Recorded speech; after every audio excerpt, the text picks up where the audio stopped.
सबसे बड़ी बात कि हर उस लाइन ऑफ कंट्रोल जहां से ये देखिए अभी एक टीम अब यहां से निकलती हुई, जो अधिकारी यहां से मौजूद है निकलते हुए, और यहां पर सीआरपीएफ की जो बड़े अधिकारी हैं उन्होंने दिन भर, मैं बता रहा हूं कि दिन भर तकरीबन 3:30-4 बजे तक उन्होंने दौरा किया। उसके बाद इन्होंने रिपोर्ट इन्हें बड़े अधिकारियों को सौंपनी है और ये पूरी यूनिट कुछ इसी तरीके से निकलती है।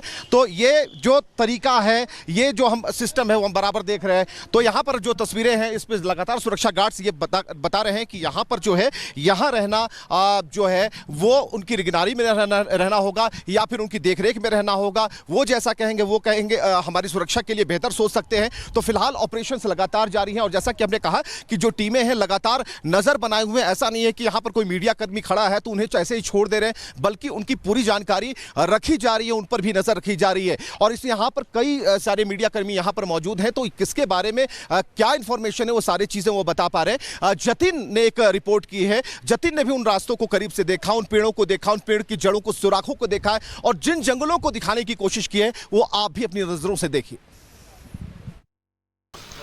पहलगाम के उन जंगलों में इस वक्त मैं मौजूद हूं जहां से आतंकी फरार हुए, जंगल का सहारा लेकर फरार हुए। इस जंगल की आप तस्वीर देखिए, तकरीबन 35 किलोमीटर में फैला हुआ ये जंगल है। लेकिन इस जंगल के अंदर जब बाउंड्री पे जब हम पहुंच रहे हैं, अलग अलग जगहों पर इस तरीके की फेंसिंग है। देखिए, ये फेंसिंग को काटा गया, इन फेंसिंग को तोड़ा गया। आप देखेंगे फेंसिंग पूरे तरीके से टूटी हुई है, लेकिन जो आतंकी थे इसी फेंसिंग को काटकर अंदर दाखिल हुए और उसके बाद इसी घने जंगल का जो फायदा उठाकर वो यहां से फरार भी हुए। आप देखेंगे पानी इस पूरे इलाके में जो है वो ऊपर से रिसता हुआ नीचे आ रहा है, लेकिन काफी चैलेंजिंग ये जंगल जो है वो है। लेकिन जिस तरीके से आतंकियों को ट्रेनिंग मिली, उस ट्रेनिंग का फायदा उठाया गया। आप देखिए एकदम चढ़ाई है, आप किसी पहाड़ पे जब चलते हैं, ट्रैक करते हैं तो एकदम चढ़ाई है, और उसी चढ़ाई का फायदा उठाकर जो आतंकी हैं वो पहुंचे और वहां से फरार हुए। ये देखिए जैसे जैसे मैं ऊपर जा रहा हूं आप देखते जाएंगे ये जंगल जो है वो और घना होता हुआ आपको यहाँ पर साफ तौर पर नजर आएगा।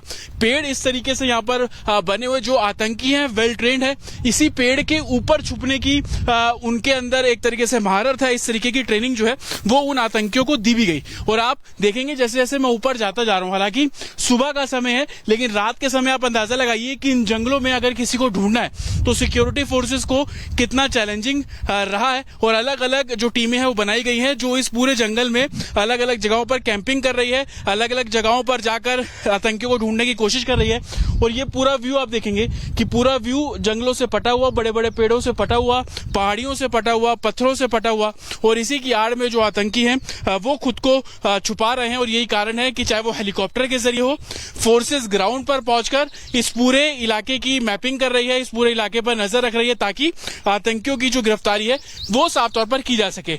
लेकिन वेल ट्रेंड है, इन वेदर्स में उनको ट्रेनिंग दी गई है, इन पहाड़ियों में किस तरीके से क्लाइंब करना है, कैसे नीचे उतरना है, उन सभी चीजों की ट्रेनिंग इन आतंकियों को दी गई है। और उसी का फायदा उठाकर वो खुद को छुपाने में लगे हैं। लेकिन तमाम फोर्सेस की अलग अलग यूनिट इन जगहों पर मौजूद है और लगातार सर्च ऑपरेशन किया जा रहा है। बिल्कुल जतिन सही कह रहे हैं, जतिन बिल्कुल सही कह रहे हैं कि ट्रेनिंग लेकर ही ये पहुंचे थे। पॉइंट ब्लैंक पर कोई आम आदमी गोली कैसे मार सकता है? या फिर जो चढ़ाई है, जिस तरीके की चढ़ाई है जिसे चढ़ने में हमें 4 से 5 घंटे का वक्त लग गया, उस पर चढ़ना और उतरना इतनी आसान बात नहीं, इसके लिए प्रैक्टिस करनी जरूरी होती है। तो आतंकी तो वेल ट्रेंड थे, इसके लिए कोई दिक्कत नहीं। पॉइंट ब्लैंक पर गोली मार रहे हैं, कंधे से ऊपर गोली मार रहे हैं। उन्हें पता है कि क्या इंजरी हो सकती है, उन्हें यह पता है कि यहां जिन्हें भी हम इंजर्ड करेंगे, जिन्हें भी गोली मारेंगे, उन्हें तत्काल मेडिकल की सुविधा नहीं मिल पाएगी। उन्हें यह भी पता था कि यहां से उतारने में ही खून बह जाएगा। सारी चीजें पता थी, प्लान थी, समझने में कोई ज्यादा दिमाग लगाने की जरूरत नहीं है कि ये लोग कौन थे, किसके परसरे से आए थे। फिलहाल जो तस्वीरें बता रही है कि हमारे सुरक्षा गार्ड्स लगातार तैयार हैं, उनके हाथ में गन है, अत्याधुनिक हथियार है और लगातार ट्रिगर पर उन्होंने अपनी उंगलियां रख रखी हैं। कुल मिलाकर जो है यहां पर चप्पे चप्पे पर निगरानी है और बखूबी ये लोग अपना काम कर रहे हैं। इस तरफ भी अगर आप तस्वीरों को जरा देखेंगे तो उन तस्वीरों को जब आप देखेंगे तो यहां भी देखिए कि आप लगातार पोजीशन लिए हुए हैं जो हमारे जो सीआरपीएफ के लोग हैं। यहां भी आप अगर आप देखेंगे सीआरपीएफ के जो लोग हैं लगातार, तो कुल मिलाकर जो अभी का जो सिनारियो हो ये है कि अभी कोई भी ऐसी चीज जो कि अंडर करंट है, अंदर चल रही है, रिपोर्ट अंदर सौंपी जा रही है, उसके बारे में कोई भी ऑपरेशन सामने नहीं आएंगे। आज जब हम ऊपर थे जहां पर यह घटना घटी थी, वहां भी हमें बस एक बात कही गई, रिपब्लिक भारत को यह कहा गया कि आप इसके आगे अगर अगर ना जाएंगे तो हमारे लिए मदद होगी। हमने तुरंत अपने कदम पीछे खींच लिए। इसका मतलब यह था कि जो ऑपरेशंस सीआरपीएफ चला रही है, सुरक्षा बल चला रहे हैं, उन्हें मानना होगा। ये तस्वीरें हम किसी दुश्मन के लिए प्रस्तुत नहीं कर सकते, उन्हें नहीं दे सकते। इतना जरूर जानिए कि आज जो ऑपरेशन चल रहा है इसका हल निकलेगा। जो तस्वीरें सामने आएंगी वो तस्वीरें बताएंगी और उन्हें तलाशा जा रहा, उन्हें ढूंढा जा रहा। और सैफुल्लाह, और सबसे बड़ी बात, जो आतंकी सैफुल्लाह 12 फरवरी को जो पीओके में चिघाड़ रहा था, चिल्ला रहा था, उसकी आवाज कैसे नर्म होती है ये भी आपको बताते हैं। पहले जरा सुनिएगा, उसके बाद वाली भी बयान को जरा सुनिएगा कि अब कह रहा है कि हमारा हाथ नहीं है। सुनिए क्या कहता है। भाइयों, कश्मीर बहुत जल्द इंशाअल्लाह ला इलाहा इल्लल्लाह का कश्मीर बनने वाला है, बहुत जल्द बनने वाला है। मैं मिंबर रसूल पे बात कह रहा हूं, मैं अल्लाह वजह बसीरा ये बात अर्ज कर रहा हूं। बहुत जल्द आप देखेंगे इंशाअल्लाह कश्मीर ला इलाहा इल्लल्लाह की जागीर बनेगी, कश्मीर ला इलाहा इल्लल्लाह की जागीर बनेगी। मैं आपको अपने रब पर एतमाद करते हुए ये बात कहता हूं, जब 2 फरवरी 2026 आएगा, अगला साल आएगा, अगला रमजान आएगा।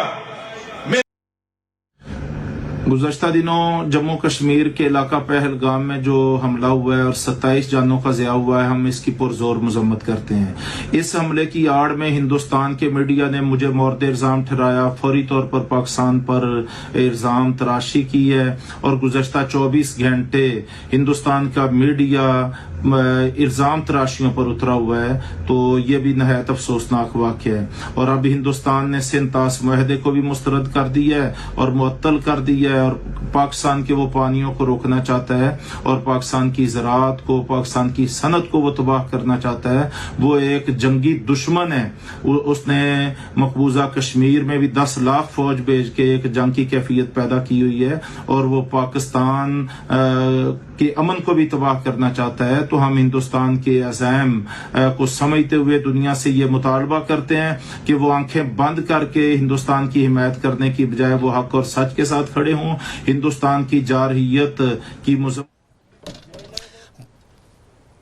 2 फरवरी को आतंकी सैफुल्लाह को आपने देखा। तब ये नहीं कह रहा है कि किसी भी मीडिया ने, भारतीय मीडिया ने उसकी तस्वीर को कैसे पेश किया। आज की भारत एक्शन ले रहा है, भारत डिप्लोमेटिक एक्शन ले रहा है, तो उसकी आवाज कैसे नरमी उसमें आ गई। सैफुल्लाह जो है वो डरा हुआ है, अब वो घुटनों पर है और वो घुटनों पर नहीं बल्कि उसकी दबी हुई जो जुबान है, उसकी आवाज है, ये बता रही है कि उस माफीनामे को वो पढ़ रहा है। और चलिए एक बार फिर से आपको सुनाते हैं क्या कह रहा है वो। गुज़श्ता दिनों जम्मू कश्मीर के इलाका पहलगाम में जो हमला हुआ है और 27 जानों का ज़िया हुआ है, हम इसकी पुरजोर मजम्मत करते हैं। इस हमले की आड़ में हिंदुस्तान के मीडिया ने मुझे मोर्द इल्ज़ाम ठहराया, फौरी तौर पर पाकिस्तान पर इल्ज़ाम तराशी की है और गुज़श्ता 24 घंटे हिंदुस्तान का मीडिया इल्ज़ाम तराशियों पर उतरा हुआ है। तो ये भी नहायत अफसोसनाक वाक़या है। और अब हिंदुस्तान ने सिंतास मुआहदे को भी मुस्तरद कर दिया है और मुअत्तल कर दिया है और पाकिस्तान के वो पानियों को रोकना चाहता है और पाकिस्तान की ज़राअत को, पाकिस्तान की सनत को वो तबाह करना चाहता है। वो एक जंगी दुश्मन है। उसने मकबूजा कश्मीर में भी 10 लाख फौज भेज के एक जंग की कैफियत पैदा की हुई है और वो पाकिस्तान। और बड़ी खबर, चलिए अब आपको लिए चलते हैं। बड़ी खबर आ रही है कि अब भारत ने एक और कड़ा एक्शन लिया है। यहां पर मेडिकल वीजा भी पाकिस्तानियों के भारत ने रद्द कर दिए हैं। तो एक सबसे बड़ी खबर हम आपको बता रहे हैं कि जो मेडिकल वीजा है जिसके और 29 अप्रैल के बाद से ये पूरी तरह से ब्लॉक हो जाएगा, रद्द हो जाएगा। तो एक डेडलाइन भी तय कर दी है, इसके बाद मेडिकल वीजा भी यहां रद्द कर दिया गया। तो लगातार जो डिप्लोमेटिक जो एक्शंस है वो इंडिया की तरफ से लिए जा रहे हैं, भारत की तरफ से लिए जा रहे हैं। और यहां पर देखिए कुछ ऑपरेशंस जो है लगातार किए जा रहे हैं और ये जो है जिस तरीके से हमारे सुरक्षा बल है वो लगातार इसी तरीके से ऑपरेशन चलाते हैं। लेकिन एक और तस्वीर दिखाते हैं, इधर आइए, एक और तस्वीर दिखाते हैं कि किस तरीके से हमारे जो सुरक्षा बल है वो लगातार यहां पर मुस्तैद हैं। अभी भी उनके हाथों में गन और ट्रिगर पर उंगलियां हैं। बस जो आतंकी नजर आते हैं उसके बाद एक चिंगारी निकलती है और सब कुछ साफ हो जाता है।